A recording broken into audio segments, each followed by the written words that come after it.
Hello, my name's Dave Emory, and we're going to continue with our analysis of an excerpting of the book Blood Oath, subtitled A Conspiracy to Murder Nicole Brown Simpson. The book was co-authored by Stephen Worth and Carl Jaspers. It's published in softcover by Rainbow Books, copyright 1996. This book concerns the allegations of an anonymous informant codenamed Skinner, who maintains he was part of an elite white supremacist strike team that murdered Nicole Brown Simpson and Ron Goldman, framed O.J. Simpson for the murders, and did so in order to not only divide blacks and whites and heighten racial tensions in the United States in hopes of igniting a race war, which would lead to the ascension of the white supremacists to the pinnacle of power, but also to discredit and amend the legal system and to discredit law enforcement in general and the LAPD in particular. Basically a Nazi psyop. This operation was backed by unnamed foreign terrorists, probably German Nazi terrorists, but that's not made clear, and involved sympathetic elements within law enforcement who provided tactical intelligence and also directed the investigation in the direction of O.J. Simpson. And this particular operation was designed in order to celebrate the 10th anniversary, according to Skinner anyway, the 10th anniversary of the Order's assassination of Denver talk show host Alan Berg. This operation also supposedly began, or the attempt to ignite a race war, with the abortive because it was discovered by law enforcement, to attack the African Methodist Episcopal Church, in the AME Church in Los Angeles. This group also, according to Skinner, had murdered Brett Cantor, a music producer and nightclub owner, because he refused to market a white supremacist band called Rahowa, and in particular was apparently contemptuous of that. He was also a Jew, and according to Skinner, that group murdered him. Indeed, O.J.'s defense team had cited the almost identical murder of Brett Cantor to the similarity between the Brett Cantor murder and the murders of Nicole and Ron. And according to this informant, indeed, Brett Cantor was murdered by the same group. We are going to deal next with not only the nature of the strike team, but how the group was able to plant O.J. Simpson's blood, according to Skinner anyway, at the scene of the crime. One of the most chilling aspects of the account presented here, and that concerns the elite military and law enforcement backgrounds of the people who were in the strike team. Now, again, none of the strike team members is identified by name, and indeed it was Skinner's desire to express to the strike team members his abiding loyalty to the group, and he did not want any of them to be arrested. Still, he felt that the operation itself was, he had a change of heart, and he felt it had to be stopped. That is, the desire to ignite a race war and to inflict terrorist casualties on Americans. The membership of the group, and again this is an elite six-man white supremacist strike team, part of a blind cell, is described as follows by Skinner in the account. Again, Skinner's a code name in the account presented by the authors. Conversation was low-key, dominated by cautious idle chatter designed to mark time for what they all knew would be a historic planning session. Make no mistake about it. This assembled gathering was the cream of the crop. Ex-Green Beret, Special Forces, law enforcement officers, survival specialists, and military officers. All were consumed with a common hatred for elected authority and non-white races. They were a very dangerous group to be reckoned with. Indeed, and the deliverer, their leader, was a former high-ranking officer. So indeed, note that they were ex-Green. This would seem to imply that in addition to ex-Green Beret, perhaps active-duty special forces, although that's not clear from the context, and law enforcement officers, survival specialists, and military officers. Indeed, given the consummate military and political capabilities of elements like Green Beret, Navy SEALs, and so forth, their presence in a white supremacist organization and as part of a white supremacist strike team is extremely alarming. Again, I want to note in the aforementioned Specialized Knowledge and Abilities series, The Special Forces Underground, who published the Resistor. It's not clear if they are white supremacists, but certainly their rhetoric is very similar to the rhetoric of white supremacists, and they might be, for all we know, and they express an open contempt for democracy. Again, a very alarming development.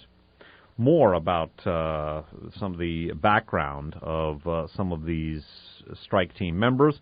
Of the deliverer, Skinner says, "I couldn't help but think of how he had a way with words.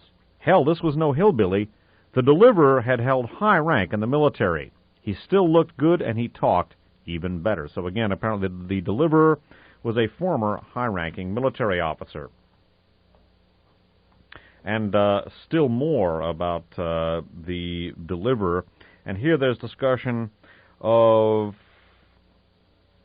the contention that some of the strike team members had apparently been veterans of covert operations and had performed assassinations as part of covert operations for the government. Of the deliverer, Skinner speaks, and the author's right. "He started to swing the laser dot in a slow, lazy circle like a spider entwining his prey, entrapping it in a web from which there was no escape. The deliverer smirked weirdly, his face contorted. Then he said softly, 'Timing is going to be the most difficult part of the effort,' unquote." And again quoting, "Split-second coordination, very similar to the assassination some of us have been involved in for our governments. But now it's for our cause, and in the way I've conceived this plan, surveillance and timing are the most critical parts of the operation." So again, it appears that members of the strike team were indeed covert ops veterans. Still more, and this concerns one of the members who was to be conducting surveillance, again, what is described here as the enemy camp. That, of course, is O.J.'s place as well as Nicole's. "One person could walk through the enemy camp uncontested, gathering intelligence as he posed as an everyday obnoxious sightseer, camera in hand. The surveillance teams would not walk into this battlefield blindfolded and unprepared. This was no ordinary tourist, but a brilliant, disenchanted ex-Green Beret ranking officer." So indeed, this is an exceedingly formidable group of people with extensive background in covert operations, assassinations for the government, etc. Beyond that, their equipment was extraordinarily sophisticated. They conducted electronic and physical surveillance on O.J.'s place and Nicole's, tapped both of their phones, had an electronic monitoring system on O.J.'s intercom, had decommissioned that, or had utilized that for their electronic surveillance, I should say. They had infrared equipment, video equipment, a secure mobile communication system, communicators. Their communications were scrambled. This is a highly sophisticated team. They used intelligence methodology and highly sophisticated law enforcement and intelligence equipment for this operation. They even burglarized O.J.'s home after the Northridge earthquake, according to the account presented here. More about that in a few minutes. Of the extraordinarily sophisticated equipment that this highly sophisticated and very dangerous team had, quote, "It's going to require the use of night surveillance equipment, infrared lenses, telephone taps, cellular phone scanners, remote listening gear, personal communicators, video cameras, including some of those miniature ones we just bought from a security catalog. The selection of the evidence left for the frame will depend on the circumstances and on our opportunities. 9 months of hard work should provide some situations and chance events that we can take advantage of." Codename Blade, another member, spoke up after studying the chart for a time and making some notes. Quote, "To ensure that the timing sequence is synchronized between O.J. and Nicole, I suggest that we have 2 teams in constant communication via our secure mobile systems," unquote. The deliverer was pleased. Quote, "Now you're thinking ahead. That's what we always have to do to stay in front of our enemies. That's great," unquote. Speedy looked a little confused. He asked, quote, "How do we get the cops to find our evidence when we want them to?" unquote. The deliverer replied quickly, quote, "I guess you forget about our kinsmen inside the LAPD and the LASD. We can't forget our Trojan horse we talked about. Those kinsmen have been extremely active in our behalf." And again, that's a segment that I read earlier. More about the equipment that this group had. And again, it's a highly sophisticated array of equipment that they had. Returning once again to Blood Oath. And this is some of the description of their equipment while they were enjoying a feast cooked for them by Margie during the planning session. Again, Margie is the wife of the deliverer and a member of the group. The cabinets carried more than just dishes for food out here. Each team will be taking with them what I've previously described, the ultimate in intelligence-gathering equipment. You'll have night vision equipment both for visual and photographic purposes. We've obtained wristwatch cameras and cellular phone scanners with audio intercept capability. Also, remote miniature audio and video recorders with transmitters, police scanners, and hands-free personal communications devices including micro headsets containing transmitters, receivers, speaking tubes and earpieces, and various other transmitting goodies. Let me show you this mini camera. It's truly unique. A compact camera system about the size of a pack of cigarettes. Thumper looked at the unit placed on the table by the deliverer, remarking, "But how much definition does it provide?" "How's this?" asked the deliverer while turning on the mounted TV. "Damn, that's unreal. Hey, Skinner, look how clear the picture is." Anyway, the point is some very, very sophisticated equipment indeed by this very, very sophisticated and well-trained group with an extraordinary background in law enforcement, the military, and covert operations in particular. One of the things that this group also had were a couple of Westech security jackets. Westech Security was the firm that was handling security at O.J.'s place, this for some of their reconnaissance operations. And again, quoting, "I'm giving the enforcer a couple of Westech security jackets we've had made up for this occasion. They're copies of the real thing. They're gray and have the words Westech Security in patches embroidered on them. That's O.J.'s security firm." The enforcer held one up. The deliverer pointed to it. "I took some pictures during my early scouting and had Margie whip them up. Never hurts to be prepared in case the situation arises." And again, this concerning the sophistication of this particular operation. I would also note that the group was able to burglarize O.J. Simpson's place. Again, they had O.J.'s place under surveillance. They were able to burglarize O.J. Simpson's premises to take some Bruno Magli shoes, a watch cap, and also a pair of gloves, which they speculate may have actually been gloves of Jason Simpson and not O.J. as well. That is the explanation for the fact that the gloves didn't fit. And indeed, the group members, when they were watching the trial after the operation, were surprised that the gloves didn't fit, and that is, at least according to the account presented here, by Skinner. More about the group's burglary of O.J.'s place in order to obtain some of his items of clothing in order to frame him. Our break of the century, or as I call it, a windfall, occurred January 17th, 1994, when the Northridge earthquake hit the area. By the way, I believe it was actually January 19th. I'd have to check that. I believe it was January 19th, 1994. I believe this is a misprint. It scared the expletive deleted out of some of the kinsmen who had never experienced one. This 6.8 shock gave us an opportunity to slip into the fortress and gain access to his bedroom upstairs. He wasn't home, and the maid was all that stood between us and our snooping. We told her we were assessing damage to the phone system. Quickly, we planted our leading-edge technology bugs into O.J.'s phone system. We also installed a miniature transmitter in the alarm keypad unit. 2 of these pads were easily located. One was just outside the maid's room. The second outside and to the left of the front entrance where we planted the bug. This bug ultimately sent the security code to our recorder so we could get in to plant evidence and remove the bugs after the hit. Our intrusion also permitted the extraction of some of O.J.'s personal items that we felt met the deliverer's requirements.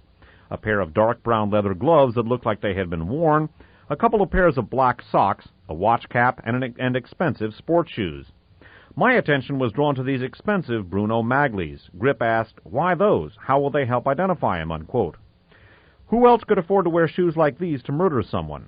I was in one of those discount clothing stores, and the shoe salesman tried to interest me in a pair of them. One of those Jew salesmen. He said it was a great deal, worth at least $160. Can't go wrong, unquote. I wouldn't buy diddle from a Jew. The prosecution will be thinking Simpson from the start, unquote. Grip agreed and added, quote, "Did you ever see such a neat freak? These closets and drawers were like something you'd find in a clothing store. Neat, lined up, and full of a variety of clothing." Our ability to get inside allowed us to plant a rather unique telephone interrupt device into his system. All of O.J.'s utilities ran underground into the fortress and required access to the main telephone connection inside. By the way, the fortress is the team's nickname for O.J.'s residence. This location also served as the home for another bug. The device would allow us to temporarily disconnect all incoming and outgoing calls. While they were out, a message would be activated notifying the caller that there was a temporary problem which would be corrected shortly. An old telephone serviceman's trick was used to determine that the bug was working and that O.J.'s number was 476-4619. Cato's 476-1706, and Arnell's would not be deactivated. Cato's and Arnell's would not be deactivated. On our way out, Grip took one of O.J.'s trophies to be used at a later date to prove our involvement. Upon discussing this later with Grip, his explanation was, quote, "Remember that Kennedy case in Florida? The girl took a vase or something to prove she'd been there. In the meantime, he'll blame one of the workers he hired for taking it," unquote. The group also bugged Paula Barbieri. They were also conducting surveillance on Paula Barbieri and apparently planted a bug in her car as well, although they were interrupted in doing this and then relocated the car, which was reported as stolen. Returning to Blood Oath, on one occasion, the enforcer who was following her saw an opportunity to place a homing device and voice recorder in her vehicle. He was interrupted while in process and opted to drive the vehicle to a safer location. That was almost our undoing, as Paula came back sooner than expected. In his haste to abandon the vehicle, some of the deliverer's notes on Nicole's movements in late 1993 were dropped. Our uncanny good fortune continued to prevail as the enforcer slipped away. She reported her car missing. By the way, later the car was recovered, and notes talking about Nicole's schedule were indeed found in the car. The problem grew each day of our watchdogging. I decided to ask the deliverer for advice. His decision was to cut back the day-to-day intelligence gathering. For the next 2 months, most of our information would be collected by our telephone and intercom remote recorders. We scheduled pickups of the tapes every other day. And skipping down still further, upon her return, Nicole's telephone-recorded conversations indicated a romantic involvement with a Ron Goldman. I'll never forget the raging anger that spewed from Blade when he heard the name Goldman. That nigger-loving mother, expletive deleted, is now involved with a kike. Let me be the one to slit her throat in the name of our glorious Aryan heritage. I have taken an oath to destroy traitorous enemies such as her," unquote. He continued to rant, and his face contorted as he exclaimed, "This is the very same person who the deliverer claims has German blood running through her veins. The righteous solution will be to drain her body dry of her Aryan heritage," unquote. And again, that following the allegation of romantic involvement between Goldman and Nicole may very well be true. I have no way of knowing one way or the other. Apparently coming, according to the account Skinner presented, from the bugging of Nicole's telephone. I'm going to repeat a passage I read in the last segment. In addition, of course, to law enforcement personnel, Skinner, the informant for the authors, also maintains that the group had people in forensics labs providing them with intelligence information. Quote, "We need to get information about O.J.'s doctors and plan visits for checkups. I'm talking to some forensic lab people who are kinsmen. I gained an insight into some other items that could be used in the frame. One of the guys checked a legal database he had access to."